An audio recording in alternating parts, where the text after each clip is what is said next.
मैं हूं श्वेता सिंह और आप देख रहे हैं दंगल। कोरोना के नए स्ट्रेन के 6 मरीजों की भारत में होने की पुष्टि हुई है। ये नई चुनौती ऐसे समय में आई है जब भारत में वैक्सीनेशन की तैयारियां जोरों से हो रही हैं। वैसे ब्रिटेन से पहले कोरोना के नए वेरिएंट पर रोकथाम के लिए भारत ने 23 दिसंबर को ही ब्रिटेन की फ्लाइट्स पर रोक लगा दी थी, लेकिन 6 मरीजों के मिलने के बाद सरकार सतर्क है। कोरोना का ये नया रूप इसीलिए चिंता बढ़ा रहा है क्योंकि ये करीब 70% ज्यादा संक्रामक है और कम आयु वर्ग के लोगों को भी चपेट में ले रहा है। लेकिन राहत की बात यह है कि ये कम घातक है। इसीलिए आज दंगल में कोरोना की आई इस नई चुनौती पर बात करेंगे। नया कोरोना, नया हड़कंप।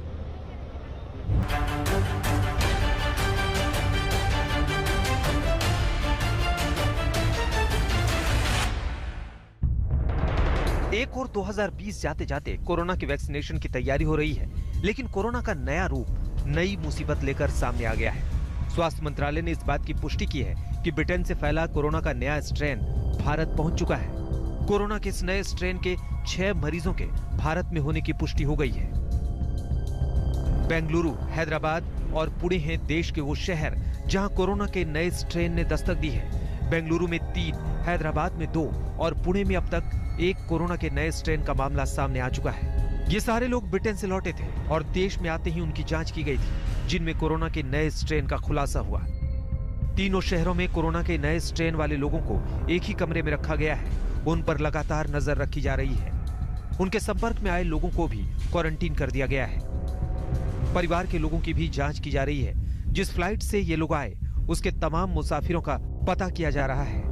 हर उस शख्स का पता लगाया जा रहा है जो इन लोगों के संपर्क में किसी भी रूप में आए।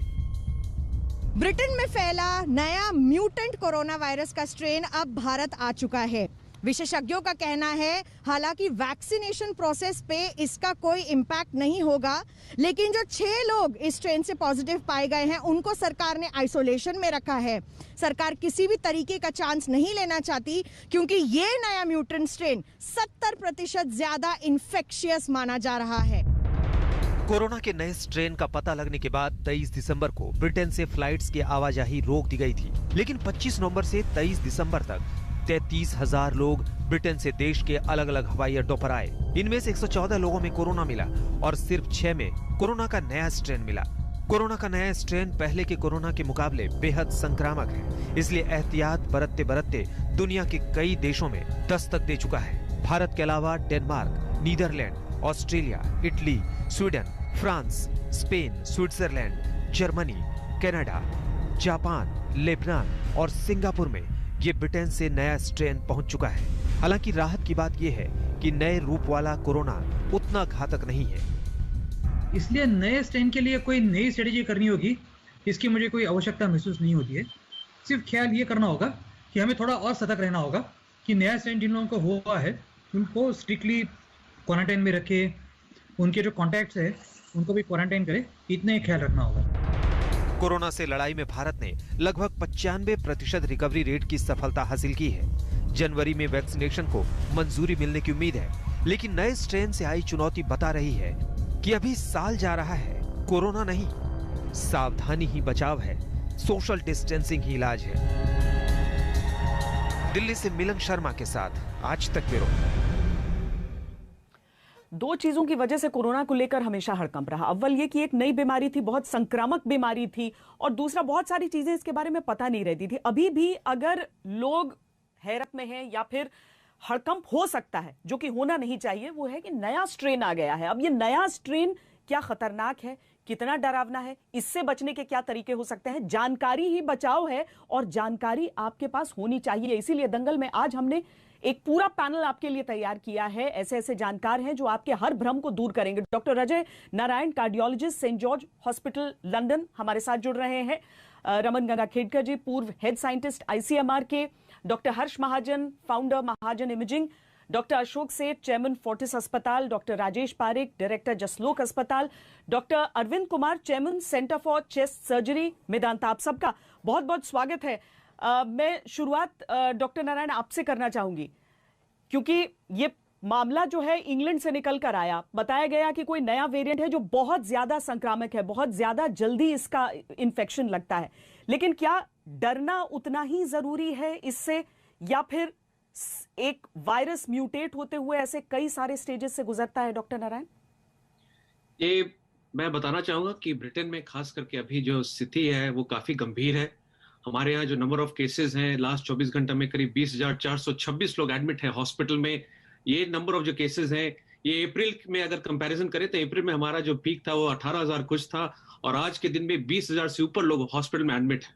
तो जहां तक डरने की बात है तो मैं ये बताना चाहूंगा कि अभी तक जो साइंस आया, जो रिसर्च आया, जो स्टडी आई वो बताती है कि ये घातक नहीं, जैसा आप बता रहे थे अपने रिपोर्ट में भी कि वो इतनी घातक नहीं है जो अभी तक साबित हुई है।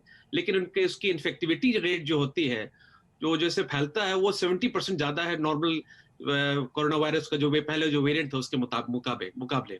अभी जो ये नया वेरिएंट है जो कि B117 जिसका नाम दिया गया है, और सरकार की जो एजेंसी है NERVTAC जो कि new emerging respiratory virus advisory group जो होती है, जो सरकार और प्रधानमंत्री को जो एडवाइस करती है, उनका भी एक मानना है कि ये वायरस अभी उतना घातक नहीं है। लेकिन जिस तरह से ये फैल रहा है हमारे हॉस्पिटल्स में अक्रॉस इंग्लैंड सब हॉस्पिटल्स के बेड भर गए हैं, तो नंबर ऑफ केसेस काफी तेजी से फैल रहे हैं। तो जहां तक इसमें सावधानी बरतने की बात है तो मैं ये बताना चाहूंगा कि हाँ, सावधानी अभी और भी ज्यादा बरतने की जरूरत है, क्योंकि आप समझें कि खास करके अगर आप इंडिया की परिस्थिति में देखें तो इंडिया की पॉपुलेशन काफी कम है। 65% जो पॉपुलेशन इंडिया का 35 साल से कम उम्र का है, जो कि इंडिया के लिए बहुत ही अच्छी बात है। लेकिन आप ये समझे कि अगर ये महामारी फैलती है तो जो कमजोर हैं, जो बुजुर्ग हैं, जो की इम्यूनिटी कम है, उनको रिस्क होना, उनका इन्फेक्शन फैलने की चांस काफी बढ़ जाती है। तो इसलिए जरूरी है कि हम लोग अपना अलर्टनेस लेवल काफी तेज करें। ब्रिटेन की सरकार ने आज आर्मी कॉल कर दिया है, आर्मी का आह्वान किया गया है कि कल से 1500 आर्मी के जवान डिफरेंट हॉस्पिटल्स में, डिफरेंट स्कूल्स में ये जो जांच होती है कोरोना की उसको तेजी से बढ़ाने का काम करें, ताकि और लोग को हम लोग स्क्रीन करके उनको सेग्रीगेट करके उनको अलग कर सकें। तो इसलिए जरूरत है कि हम लोग अपनी भी जो तैयारी है उसको और तेजी से बढ़ाएं और कोविड के खिलाफ। गंगा खेडकर जी, आपने जब कोरोना की शुरुआत हुई थी उसके बाद से हर एक प्रेस कॉन्फ्रेंस में हमने देखा आपको, हमने हर एक चीज जो कोरोना की एक एक करके हमने समझी, आप ही के जरिए समझी थी। लेकिन आज जो एक नई जगह पर हम खड़े हो गए हैं, ये कितना अलग हम समझे? एक वेरिएंट अगर कहते हैं कि कोरोना 2.0, ये कितना अलग हम समझे? और लोग क्या अपनी सावधानियों में कोई फर्क होगा, या फिर हम समझे जो अभी तक सावधानियां थी बस उसे ही कुछ ज्यादा बढ़ा लेना है? देखिए, ये आरएनए वायरस है। आरएनए वायरसेस अक्सर म्यूटेट होते जाते हैं। हर म्यूटेशन को हम डरते नहीं हैं। सिर्फ इसमें एक चीज हुई है जो यूके के वेरिएंट में है, ये स्पाइक प्रोटीन के अंदर ये म्यूटेशन हुआ है। अब एक म्यूटेशन से बहुत सारा फर्क पड़ेगा ऐसे तो लगता नहीं है, फिर भी हमको थोड़ा सा एतबार रखना ये जरूरी है। हम लोगों ने इस बीमारी के खिलाफ ऐसे हिसाब से अगर आप देखें तो सबसे अच्छी लड़ाई लड़ी हुई है। हमारे यहाँ हमारा आउटब्रेक जो है वो देरी से आने के लिए, 5 महीने देरी से आने के लिए हमने लॉकडाउन लगाया था, उसका पालन भी अच्छा किया। आज ये अच्छे पालन की वजह से हमको अभी भी क्या दिख रहा है, तो फर्स्ट वेव अभी अभी खत्म हो रही है। हमको अगर दूसरी वेव आने नहीं देना है तो हमको ये जो डिक्लाइन दिख रहा है इन्फेक्शन में, इसका गलत अर्थ समझ के हमने अगर कोविड एप्रोप्रिएट बिहेवियर अगर पालन नहीं किया तो हमको फिर यही विषाणु ज्यादा फैले हुआ दिखने का डर रहेगा। इसलिए हमको दूसरा कुछ और करने की जरूरत नहीं है, हमको यही कोविड एप्रोप्रिएट बिहेवियर फॉलो करना है। सरकार ने ये भी ऐलान किया है कि जो भी ब्रिटेन से आते हैं उनका RT-PCR भी होगा। जो भी यात्री हमारे देश में आना चाहता है उनको 72 आवर्स पहले RT-PCR करना पड़ेगा, और वो RT-PCR निगेटिव रहे तो ही आना है। सब लोगों ने सरकार का सपोर्ट करना चाहिए। डर के मारे खुद वहां से भाग के जाना और वो एड्रेसेस न मिलना, इस किस्म का जो बात हमको दिखाई दे रही है, ऐसे नहीं करना है। हर इंडिविजुअल ने रिस्पॉन्सिबल बिहेवियर अगर बताया तो हमको नहीं लगता है कि इस बीमारी के खिलाफ हमको लड़ने में बहुत ज्यादा दिक्कत आएगी। जो हो रहा है वो तो होना था, उसके खिलाफ लड़ने में वही कोविड एप्रोप्रिएट बिहेवियर हमको चालू रखना है।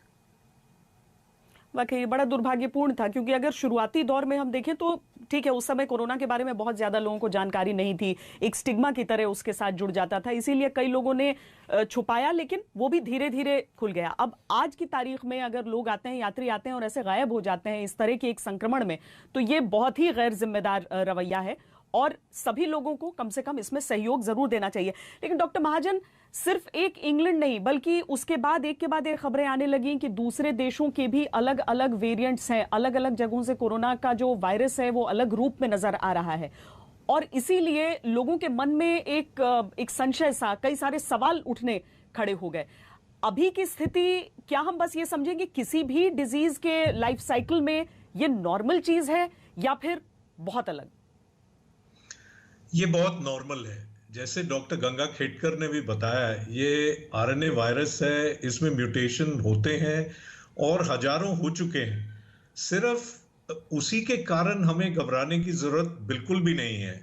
म्यूटेशन ऐसा हो जो जैसे इंग्लैंड वाला हुआ, या आपने बोला कि कई और देशों में, साउथ अफ्रीका में भी एक इससे मिलता जुलता म्यूटेशन हुआ है, जिसके कारण संक्रमण बढ़ गया, कंटेजियसनेस बढ़ गई, इन्फेक्टिविटी बढ़ गई, कि पहले अगर वो एक आदमी को इन्फेक्ट करता था तो अब वो 1.7 को इन्फेक्ट करने लगा। पर घबराने की बात नहीं है। अगर कोविड अप्रोप्रिएट बिहेवियर जो इस देश ने काफी अच्छी तरह पालन किया है, अगर उसको हम कंटिन्यू रखेंगे, और वो 3 बहुत ही सरल सी चीजें हैं, मास्क डालना, सोशल डिस्टेंसिंग रखना और हाथों का हाइजीन का ख्याल रखना, तो इससे घबराने की जरूरत नहीं है।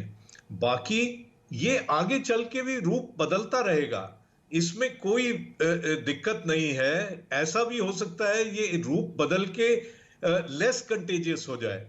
एक जो अच्छी बात अभी तक जो हमें पता है वो ये है कि इसकी जो क्षमता थी, जो विरुलेंस थी, वो नहीं बढ़ी है। वो अभी वैसी ही है जैसे पहले वाले वायरस में थी। इस म्यूटेशन से इन्फेक्टिविटी बढ़ी है, पर उसका जो विरुलेंस है वो नहीं बढ़ी। तो घबराने की बात बिल्कुल नहीं है। और ये पहला म्यूटेशन नहीं है, हजारों म्यूटेशन हुए हैं, ये एक सिग्निफिकेंट म्यूटेशन है, आगे चल के भी होता रहेगा।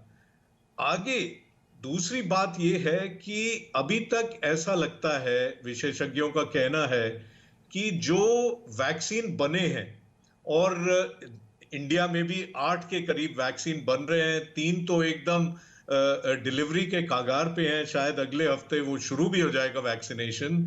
वो वैक्सीन अभी भी इसमें असर करेंगे। तो इंडिया एक्चुअली, भारत इस समय बहुत ही अच्छी सिचुएशन में है कि जो पहला वेव था वो खत्म होने वाला है। हम कम से कम नंबर्स पे पहुंच गए हैं, वैक्सीनेशन शुरू होने वाला है। तो ये दोनों चीजें मिलके हमें इस जो बीमारी है उससे इजाद दिलवा सकती है। डॉक्टर सेठ, लेकिन इन सारी चीजों के साथ एक और चीज है, और वो है उत्तर भारत में भयंकर ठंड। क्योंकि कोरोना की शुरुआत से हम लगातार इस बात को डिस्कस करते थे कि क्या गर्मी आने पे कोरोना चला जाएगा, ऐसा हुआ नहीं। लगा जैसे किसी मौसम का कोई असर नहीं। लेकिन ठंड के समय में जो नॉर्मल सिम्टम्स एक इंसान में आते हैं, उस वजह से थोड़ा पैनिक का सिचुएशन हो ही जाता है। अब अगर मौसम विभाग की तरफ से भी कहा गया है कि ठंड का ये महीना बहुत भीषण होगा और थोड़ा और चलेगा, तो इसमें हम समझे कि इसका कोई डिजीज से, कोई कोरोना से, डिस्पाइट ये कि वैक्सीनेशन शुरू होने वाला है, उससे कोई सीधा रिश्ता बनेगा? ऐसी बात है कि ये भी देखा जा रहा है। पहले तो लोगों को शायद समझ नहीं आ रहा कि ये म्यूटेशन क्या है। सो म्यूटेशन ये होता है कि एक वायरस अगर सरवाइव करना चाहता है, वो अपने आप को चेंज कर लेता है। उसके आरएनए सीक्वेंसिंग होती है, और अगर उस सीक्वेंसिंग को चेंज कर दे तो कई बार वो ज़्यादा वेरुलेंट हो सकता है। ये सोचिए कि उसने अपना सर्वाइवल एक एडवांटेज ले लिया, क्योंकि अब एंटीबॉडीज़ आ गई हैं, लोगों के अंदर एंटीबॉडीज़ हैं, लोगों ने एंटीबॉडीज़ ली हैं ट्रीटमेंट के लिए। जब भी देखा गया है कि हम वायरस पे वार करते हैं, तो वायरस कॉमनली अपने सीक्वेंसिंग, अपने को शेप को चेंज करता है, आरएनए सीक्वेंस को। कई वायरसेस चेंज करते हुए एक्सटिंक्ट भी हो जाते हैं, बट कई बार वायरसेस ज़्यादा इफेक्टिव, ज़्यादा मल्टीप्लाई करते हैं और ज़्यादा डेंजरस हो जाते हैं। एक बात मैं कहना चाहूँगा, मैं ये नहीं कहना चाहता कि हमें घबराने की ज़रूरत नहीं है। चाहे आपको ये हमें सबको समझना है कि अगर वायरस ज्यादा विरुलेंट है और ज्यादा लोगों को इन्फेक्ट कर सकता है, तो चाहे ये ज्यादा लोगों को ना मारे, चाहे इसकी विरुलेंसी और डेंजरस ना भी हो, बट अगर ज्यादा लोग इफेक्ट होंगे तो ज्यादा लोग सीरियस भी होंगे और ज्यादा लोगों की डेथ भी हो सकती है।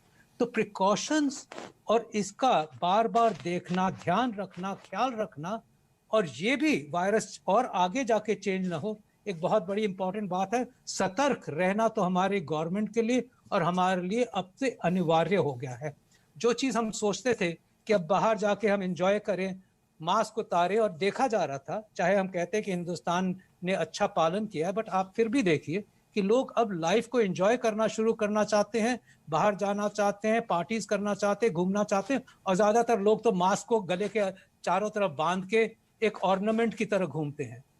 अब हमेशा सतर्क रहना है, क्योंकि ये जो वायरस आया और विलेंस हुई तो ज्यादा लोगों को इन्फेक्ट करेगा और मौतें भी ज्यादा हो सकती है इस वजह से।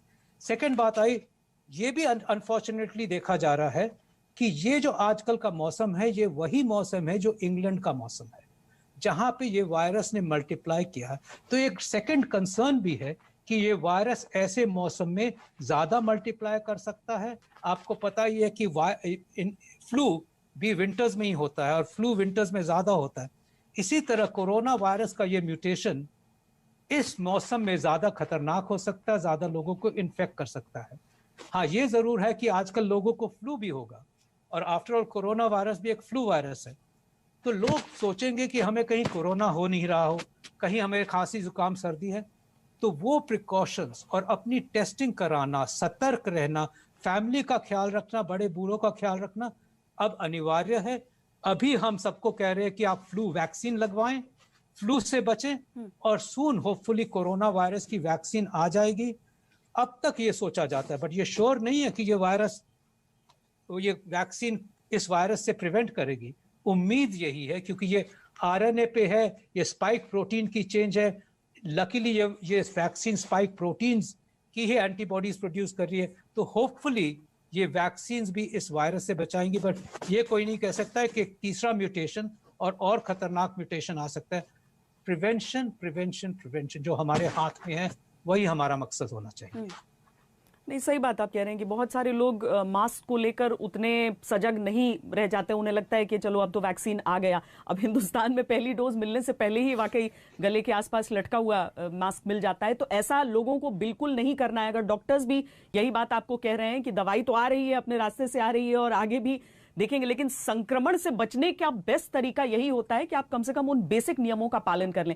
डॉक्टर पारिक, चूंकि ठंड की बात हमने की थी और ठंड के दौरान इस तरह के सिम्टम्स की बात, तो उसमें एक बड़ी व्यावहारिक चीज, एक बहुत प्रैक्टिकल मुसीबत लोगों के सामने आ जाती है।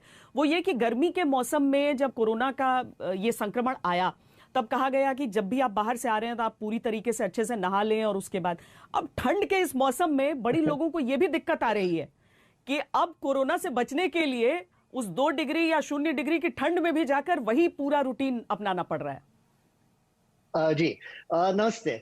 अभी जो कुछ मेरे कलीग्स ने कहा है वो सचमुच है और उसको मैं वापस बोलना नहीं चाहता हूं, लेकिन ये ठंड के मौसम के बारे में हमको ये समझना चाहिए कि ठंडी का असर नहीं हो रहा है वायरस पर। हम लोग वायरस की मदद कर रहे हैं, हम लोग वायरस की मदद हमारे बिहेवियर से कर रहे हैं। तो जो इंग्लैंड में होता है, इधर होता है, पूरी दुनिया में होता है, वो यह होता है कि जब ठंडी आती है तो लोग अंदर रहते हैं, घर के अंदर रहते हैं और बाहर नहीं निकलते हैं। और वो अंदर रहने से, उसी हवा को वापस ब्रीथ करने से ये वायरस बढ़ जाता है। और दूसरी बात ये है कि हमको ये समझना चाहिए, जैसे हमको बताया है कि ये वायरस तो म्यूटेट होते जा रहा है, इसका अवतार बदलता है। जैसे पहले रामायण महाभारत में लिखते थे कि राक्षस का अवतार बदलता है और फिर लोगों को पहचानने में दिक्कत होती है, वैसे ये म्यूटेशन तो रहता है। लेकिन फिक्र की ये बात है कि इस समय जो वायरस में म्यूटेशंस हुए हैं, 23 कम से कम म्यूटेशन हुए हैं, उसमें से 8 mutation S protein, spike protein पे हुआ है, जिससे वायरस अंदर आ सके। तो ठंडी में अगर हम लोग घर में ही रहेंगे तो इससे इन्फेक्टिविटी बढ़ने का चांसेस बढ़ जाता है। अभी बहुत सारे म्यूटेशन होते हैं लेकिन उससे वायरस को कुछ फायदा नहीं होता है, इसलिए वो चले जाते हैं। फ्लू का जो वायरस होता है और दर साल म्यूटेट होता है। लेकिन क्या होता है, जब वैक्सीन तैयार होता है तो म्यूटेशन के प्रिपरेशन में वैक्सीन पहले से ही तैयार हो जाता है और बहुत टाइम वो प्रिडिक्शन सही रहता है। काफी ऐसे भी हो जाता है कभी कभी कि वो गलत हो जाता है। अभी जब हमने, और मैंने आपके साथ चर्चा भी की इसके बारे में, जब हमने मार्च में हमारे कोरोना वायरस की किताब लिखी थी, उसमें 6 पन्ने 2000 से ज्यादा शब्द सिर्फ म्यूटेशन पे थे, क्योंकि हमको गए मार्च में ये फिक्र थी कि ये तरह का म्यूटेशन आ सकेगा। और हमने लिखा है हमारी किताब में, जो हमने लिखी थी उससे अभी 40 चीजें प्रिडिक्शंस सही आ गई है, और उसमें से एक ये म्यूटेशन का था। तो म्यूटेशन तो आने वाला ही था, म्यूटेशन और भी हो सकता है, होने वाला है, लेकिन हमारी जो बिहेवियर है वो सबसे ज्यादा ये वायरस की मदद कर रही है। तो ठंडी हो या गर्मी हो, जब तक, जैसे मेरे कलीग्स ने बताया है, हम बराबर ठीक तरह से प्रिकॉशंस लेंगे तो वही सबसे ज्यादा हमारी मदद कर सकता है और वायरस को रोक सकता है। डॉक्टर अरविंद कुमार, जो वायरस है वो अपने कैरेक्टरिस्टिक्स को एक तरह से कहें बदल रहा है, या जिस भी तरीके से नए रूप रंग में नजर आता है, क्या जो एंटीबॉडीज एक व्यक्ति डेवलप करता है इस दौरान, जिसको कोरोना हो चुका हो, उसके शरीर में एंटीबॉडीज हो, या फिर जो हम प्लाज्मा थेरेपी देखते हैं जिसके जरिए एंटीबॉडीज दी जाती हैं किसी व्यक्ति को, क्या वो एंटीबॉडीज नए वायरस से लड़ने में उतनी ही सक्षम रहती हैं? श्वेता जी, आपने बहुत ही अहम क्वेश्चन पूछा है। आजकल हर व्यक्ति के दिमाग में 2 क्वेश्चंस बहुत ज्यादा घूम रहे हैं। एक कि क्या जिसको पुराने स्ट्रेन से कोरोना हो चुका है उसको क्या ये एंटीबॉडीज होने के बावजूद ये नया स्ट्रेन दोबारा से इन्फेक्ट कर लेगा, एक। और दूसरा, जो हमारी वैक्सीन डेवलप हो रही है, जो कि होपफुली कुछ दिन में आने वाली है, तो वो पिछले स्ट्रेन के अगेंस्ट डेवलप की गई है, तो ये वाले स्ट्रेन के खिलाफ वो इफेक्टिव होगी कि नहीं। अगर आप हार्ड डेटा की बात करें तो सच्चाई ये है कि अभी एविडेंस बेस्ड हार्ड डेटा हमारे पास इन दोनों ही सवालों का जवाब देने के लिए नहीं है, क्योंकि इस म्यूटेंट स्ट्रेन को आए हुए अभी कुछ हफ्ते ही हुए हैं और इन सवालों का एविडेंस बेस्ड जवाब आना अभी बाकी है।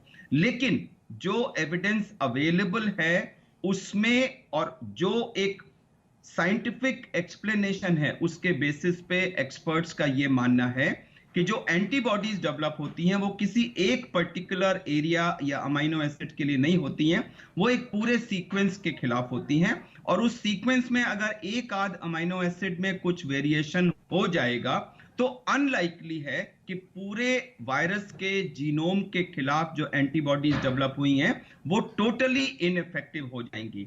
और यही एनालॉजी वैक्सीन के टर्म्स में भी दी जा रही है कि जो वैक्सीन डेवलप हो रही है वो पूरे वायरस जीनोम के खिलाफ है, और अगर उसमें बीच में कहीं एक आध अमाइनो एसिड में कुछ इधर उधर वेरिएशन हुआ तो उससे वो पूरा सेट इनइफेक्टिव हो जाएगा, ऐसा अनलाइकली है। तो एविडेंस अभी न प्लस में है न माइनस में है।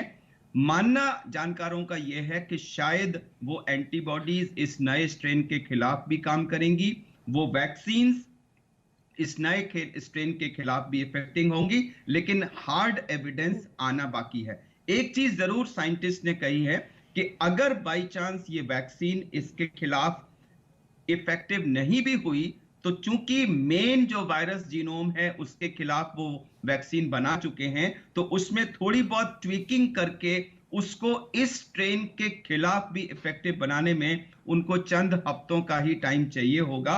जितना टाइम अभी लगा है इस सब की जरूरत नहीं है, थोड़ी सी ट्विकिंग करके वो उसको इसके इफेक्टिव भी कर सकते हैं। जी, तो जहां पर वैक्सीनेशन की शुरुआत हो चुकी है उन देशों में क्या इसे लेकर सवाल हैं? अगर एक वैक्सीन पर सवाल उठ जाते हैं किसी वायरस के चेंज होने के साथ, तो वो क्यों होता है और मौजूदा परिस्थिति क्या कहती है? इन सारी चीजों पर चर्चा हमारी आगे जारी रहेगी।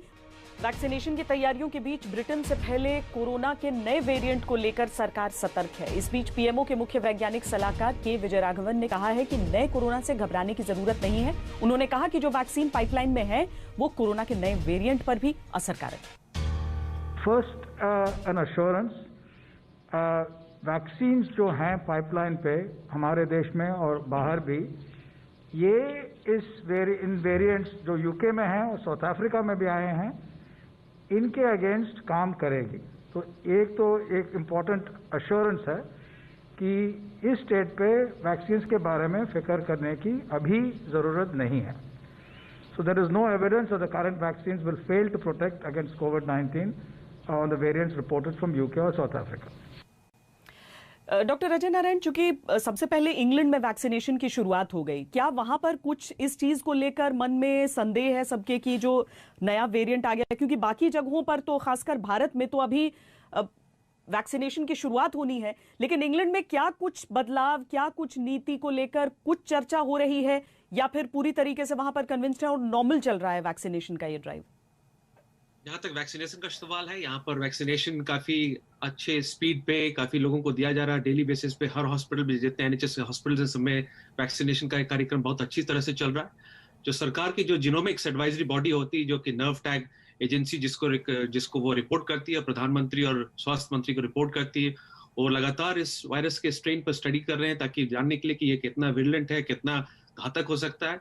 जैसा मैंने पहले बताया कि अभी तक जो जानकारी मिली है उतना घातक नहीं है, इसलिए रेगुलर बेसिस पे प्रधानमंत्री कार्यालय से हर शाम 5 बजे यहाँ पर एक प्रेस कॉन्फ्रेंस किया जाता है, जहाँ के डेली बेसिस पे इंफॉर्मेशन दिया जाता है लोगों को कि इस नए वायरस के बारे में क्या नई चीज पता चली है।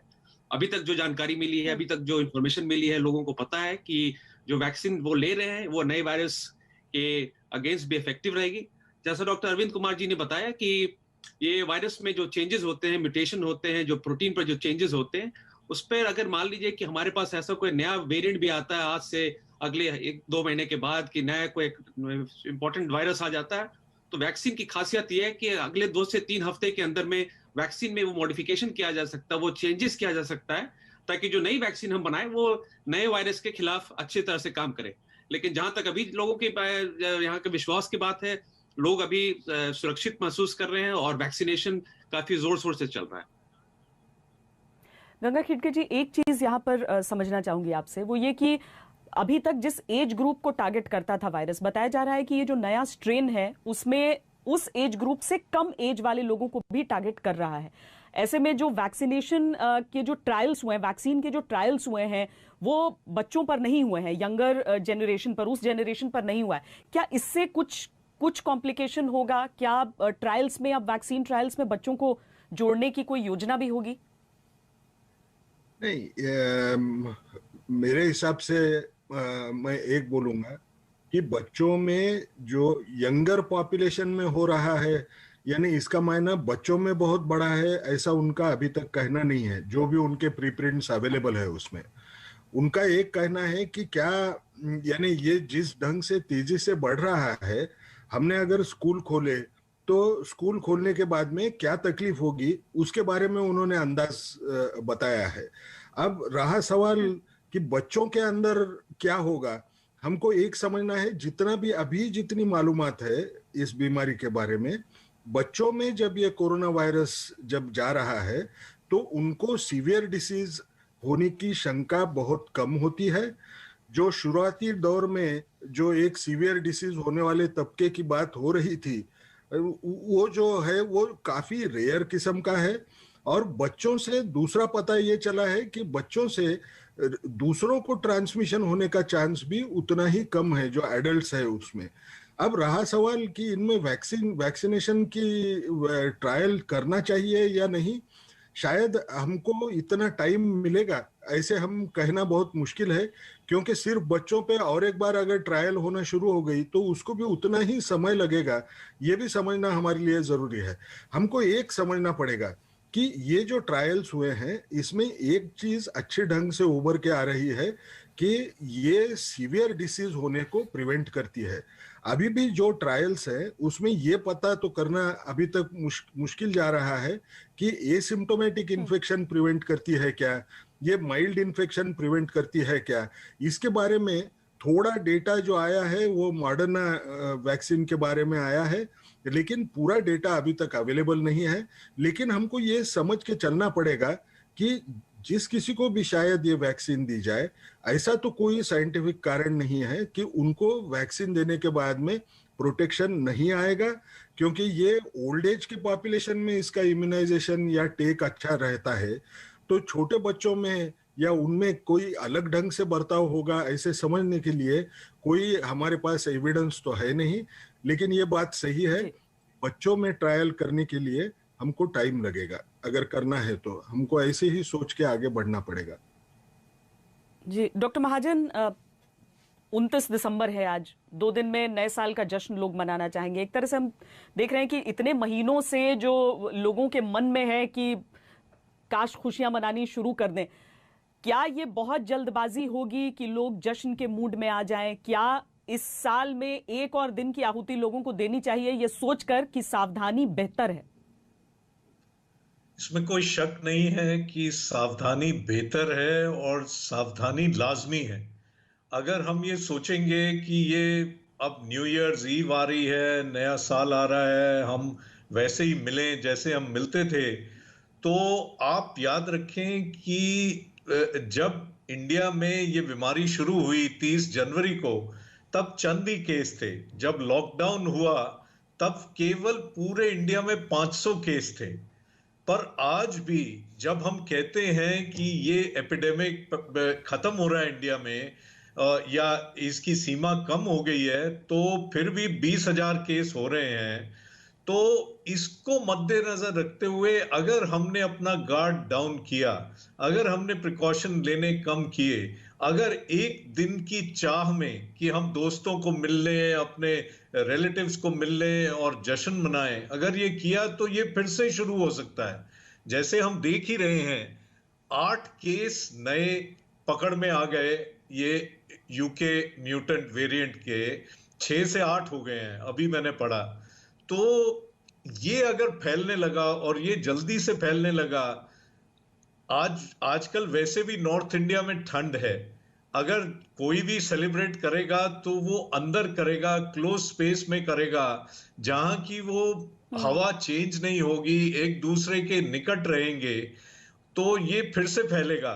अभी हमें प्रिकॉशन मेंटेन करने हैं, और अभी ही नहीं, मेरे हिसाब से कम 1 साल से 1.5 साल हमें ये कोविड अप्रोप्रिएट बिहेवियर कम से कम फॉलो करना पड़ेगा, तभी हम इससे बच सकते हैं। अगर हम सोचें कि ये खत्म हो गया, वैक्सीन आ गया तो क्या हुआ? अभी पूरे, अगर हम आधी भी इंडिया की जनता जो है उसको वैक्सीन देंगे तो कम से कम 1 से 1.5 साल लगेगा।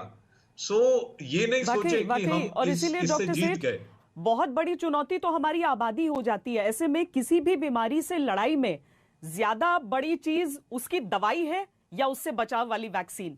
यानी हम अभी कोरोना की दवाई के लिए भी, जब तक दवाई ना आ जाए तब तक पूरी तरीके से जो सामान्य जीवन हम सोचते हैं, क्या वो उसे जी सकते हैं? सामान्य जीवन तो नहीं, जैसे आपको अभी बताया गया है कि लोगों को समझना है कि जो प्रिकॉशंस जो हमने अभी सीखी हैं वो बहुत अच्छी प्रिकॉशंस है। आफ्टर ऑल, सफाई रखना, हाथ साफ रखना, लोगों से बहुत लोगों या एक दूसरों को टच ना करके नमस्कार करना, कई चीज़ें अच्छी हमने सीखी है। बट एक और जो चीज़ मिस आउट हो रही है, ये भी समझने की है कि हमने को तो ये पता चला कि ये जब हमने टेस्टिंग शुरू की इस वेरिएंट की, तो पता चला कि 6 लोग हैं। बट इंग्लैंड से तो लोग पिछले कुछ हफ्तों से आ रहे हैं और उनकी टेस्टिंग भी नहीं हुई है, या RT-PCR हुआ भी है तो जीनोमिक टेस्टिंग नहीं हुई है। शायद ये वायरस एक्चुअली ये 6 लोग ही नहीं, 600 लोग हों, हो सकता है कि 1000 लोग ऑलरेडी हों। पता है, ये इस वायरस की फर्स्ट जानकारी हुई थी सितंबर में इंग्लैंड में, ये अभी नहीं हुई है। ये फर्स्ट वेरिएंट देखा गया था सितंबर में, ये सिर्फ वेरिएंट म्यूटेंट बढ़ता ही गया तब से, और ये अब एक स्पेसिफिक म्यूटेंट बन गया है। एक्चुअली मैं सबसे एक विनती करना चाहता हूं, वैक्सीन तो एक हम सोचे, सबसे बड़ी वैक्सीन तो सोशल वैक्सीन है, जो मास्क पहनना, जो सैनिटाइजेशन करना, जो फिजिकल डिस्टेंसिंग करना। बट ये सोशल वैक्सीन तो हमें कई महीनों तक चलानी पड़ेगी, क्योंकि वायरस की म्यूटेशंस आती रहेंगी। आपको पता ही है कि वायरस जो फ्लू वाला वायरस है हर साल म्यूटेट करता है, और उसकी हर साल नई वैक्सीन हमें लेनी पड़ती है नवंबर में, सो दैट हमें फ्लू ना हो। सबसे बचने का, क्योंकि वो वायरस इतना लीथल नहीं है, वो इन्फेक्टिव है बट लीथल नहीं है, तो हम चलते कहते हैं कि फ्लू हो गया, चलो कोई बात नहीं है। ये वायरस इतना ज़्यादा इन्फेक्टिव है और हमें पता ही है कि कितना लीथल भी है। कोविड वायरस से कितनी जानें जा रही हैं, गई हैं, और अनफॉर्चुनेटली हमें बड़ा अफसोस है कि कितने लोग कोविड की वजह से मरे हैं। वही ये वायरस भी अगर मल्टीप्लाई कर रहा है मोर, और बाय द वे ये इसके, अगर हम नॉर्मल वायरस को कहते हैं कि गले में 1000 टाइम्स एक वायरस 1000 वायरसेस बनता है, तो ये 5000 से 7000 वायरस बनता है गले में। इनफैक्ट इसकी इन्फेक्टिविटी इसलिए ज़्यादा है कि एक बंदे के गले में 7 टाइम्स ज़्यादा वायरस बनते हैं और 7 टाइम्स ज़्यादा वायरस कन्वे होते हैं। अब आप बताओ, आप सोचते हो खतरा किसी भी तरीके से कम नहीं हो रहा है, खतरा बढ़ते ही जा रहा है। वाकई डॉक्टर पारेख, लेकिन हिंदुस्तान जैसे देश में जहां पर आबादी अव्वल इतनी बड़ी है, दूसरा अलग अलग सोच है लोगों की, वैक्सीनेशन ड्राइव उस पैमाने पर वाकई संभव हो पाएगा जितने की जरूरत है इस संक्रमण के चेन को तोड़ने के लिए? बिल्कुल, मुझे तो लगता है हो ही जाएगा। पहले तो हमको ये याद रखना चाहिए कि हमारे जो पॉपुलेशन में नेचुरल वैक्सीनेशन यानी कि जो हर्ड इम्यूनिटी है वो तो आ ही गई है। कितनी हुए है हमको ठीक तरह से पता नहीं है, लेकिन वो आ गई है। इसीलिए हम लोग बोल रहे हैं कि 60 से 70% पॉपुलेशन में वैक्सीनेशन हो गया तो ये कैंपेन सक्सेसफुल हो जाएगा। तो मुझे तो लगता है कि ये तो इजीली 60-70% पॉपुलेशन में हो जाएगा। हमने पहले भी देखा है, ये ऐसे नहीं है कि हम लोग पहले ही वैक्सीनेशन ड्राइव कर रहे हैं। हमारा स्मॉल पॉक्स इरेडिकेशन ड्राइव इतना सक्सेसफुल था, पोलियो इरेडिकेशन इतना सक्सेसफुल है। दुनिया से सबसे ज्यादा वैक्सीन इंडिया में बनते हैं। दुनिया में 2 बच्चों में से 1 बच्चों को इंडियन वैक्सीन मिलता है। तो हमको इसमें काफी एक्सपीरियंस है और मुझे तो पूरा कॉन्फिडेंस है कि जो हमको 60-70% वैक्सीनेशन करना है उससे ज्यादा हो जाएगा, और जो नेचुरल इम्यूनिटी, हर्ड इम्यूनिटी आ गई है, उससे ये बहुत ही काफी हो जाएगा। डॉक्टर अरविंद कुमार, जनरली ये सवाल एस्ट्रोलॉजर्स से पूछा जाता है, लेकिन 2020 तो एक ऐसा साल था जिसमें डॉक्टर ही सबके लिए सब कुछ थे। इसीलिए ये सवाल मैं आपसे पूछना चाहती हूँ कि हम सब कह रहे हैं 2021 हैप्पी न्यू वैक्सीनेशन ईयर होने वाला है हम सब के लिए, लेकिन 2021 वाकई क्या एक नॉर्मल साल होने वाला है? मतलब हम 2020 को भूल पाएंगे इस साल में? देखिए, ये जो 2020 था, मुझे नहीं लगता इसको जिन लोगों ने इस 2020 को जिया है वो अपनी बाकी जिंदगी में कभी भी इसको भूल पाएंगे। आज भी जब मैं मार्च की वो नाइट सोचता हूं जब प्रधानमंत्री जी ने लॉकडाउन का ऐलान किया था, उसके नेक्स्ट डे जो सड़कों की हालत थी, हम लोग हॉस्पिटल जाते थे, पूरी सड़कों पे सिर्फ हमारी या 1-2 और गाड़ियां दिखती थी। 1 महीना कैसे वो सप्लाई चेन रही है, किस तरह से पीपीई अरेंज हुए हैं, किस तरह से हम लोगों ने घर में रह करके फिर पेशेंट्स बढ़े, किस तरह से आईसीयू की प्रोटोकॉल्स हुई, आईसीयू सेटअप हुए।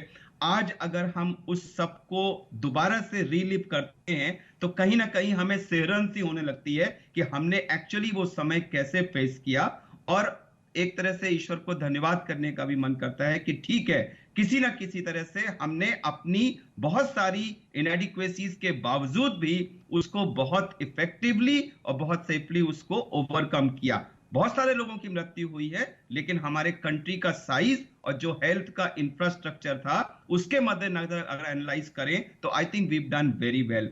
तो 20 को कोई भूलेगा नहीं, और मैं डॉक्टर सेठ की बात को दोबारा रिपीट करके सब लोगों से, और डॉक्टर महाजन ने भी ये कहा था कि प्लीज न्यू ईयर ईव पर इस साल मनाने की जो हमारी एक अर्ज होगी, मैं सबसे हाथ जोड़ के विनती करूंगा उसको अवॉइड करिएगा। ये वायरस कहीं गया नहीं है, ये छुपा हुआ है। ये ना सोचें कि ये वायरस खत्म हो रहा है। एक बार लोगों ने अगर ये कोविड एप्रोप्रिएट बिहेवियर को गो बाय किया और मिल करके एक कमरे में लोगों ने करा तो फिर जश्न मनाया, तो ये तुरंत वेंजेंस के साथ वापस आ सकता है। हमें 2021 में भी ऐसा बिहेवियर करते रहने के लिए अपने को अभी से साइकोलॉजिकली प्रिपेयर करना है। वैक्सीन आएगी, लेकिन जो वैक्सीन की डोजेजेस की जो प्रोडक्शन होगा और जो हमारी पॉपुलेशन है 2021 में कोविड एप्रोप्रिएट बिहेवियर वैक्सीन से कहीं ज्यादा इफेक्टिव टूल होगा। ये चेतावनी बहुत ज्यादा जरूरी है। इसी के साथ हम एक ब्रेक के लिए रुक रहे हैं। बहुत बहुत धन्यवाद आप सबका इस पूरी चर्चा में जुड़ने के लिए। एक छोटे से ब्रेक के लिए रुक रहे हैं। आप देखते रहिए आज तक। हमारा आज का सवाल था कि क्या कोरोना के नए स्ट्रेन के मामले सामने आने से सरकार की चुनौती बढ़ी है। आपके जो जवाब हमें मिले हैं उनमें 91% लोगों ने हाँ कहा है, जबकि 9% ने कहा है नहीं। यानी कि अधिकतर लोग आप में से जानते हैं चुनौती बढ़ी है। इसी के साथ बढ़नी चाहिए आपकी सावधानी भी। दंगल में आज के लिए इतना ही। देश और दुनिया की बाकी खबरों के लिए देखते रहिए आज तक। नमस्कार, मैं हूं अंजना ओम कश्यप। हमें उम्मीद है ये वीडियो आपको पसंद आया होगा। लेटेस्ट खबरों के लिए यूं ही देखते रहिए आज तक और इस वीडियो के पसंद आने पर लाइक, शेयर एंड सब्सक्राइब करना ना भूलें।